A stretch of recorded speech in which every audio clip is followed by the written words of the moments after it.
ახალციხის ცენტრალურმა სტადიონმა საგაზაფხულო კროსის ღია ჩემპიონატს უმასპინძლა. ძლოსნობაში ერთმანეთს საქართველოს 11 მუნიციპალიტეტის სპორტსმენები დაუპირისპირდნენ. სხვადასხვა საკობრივ ჯგუფებმა 650 მეტრიდან 4 კილომეტრამდე მანძილი დაფარეს. ახალციხის ცენტრალურ სტადიონზე ღია ჩემპიონატს საქართველოს მძლოსნობის ფედერაციის პრეზიდენტი ალექსი ახვლედიანი, ასევე ადგილობრივი თვითმმართველობის ხელმძღვანელი პირები და მხარის გუბერნატორი დაესწრნენ.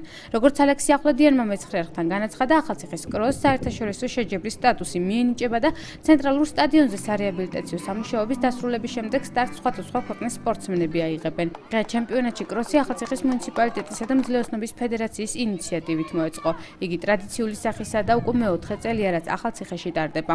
საგაზაფხულო კროსში მონაწილე სპორტსმენები სიგელებით, ხოლო პირველ, მეორე და მესამე ადგილზე გასული მძლეოსნები მედლებით, ფასიანი საჩუქრებითა და ფედერაციისაგან ფულადი პრიზებით დაჯილდოვდნენ.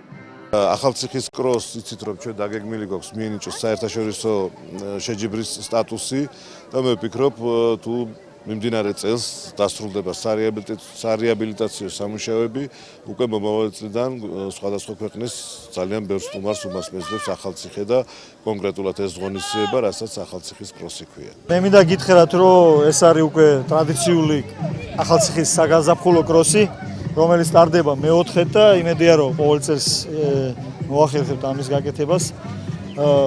ჩვენ კროსში ყოველთვის მონაწილეობდნენ საქართველოს უძლიერესი კროსმენები, ძლეოსნები თითქმის ყველა კუთხიდან ჩვენი ქვეყნის და დღესაც აგერ წარმოდგენილია 10-ზე მეტი გუნდი. ახალციხეში ჩატარდა შეჯიბრება საქართველოს მასშტაბით.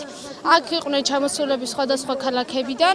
ძალიან რთული იყო ამ ბავშვებთან სირბილი, მაგრამ მაინც, რა ვიცი, საკმაოდ კარგად ჩაიარა შეჯიბრებამ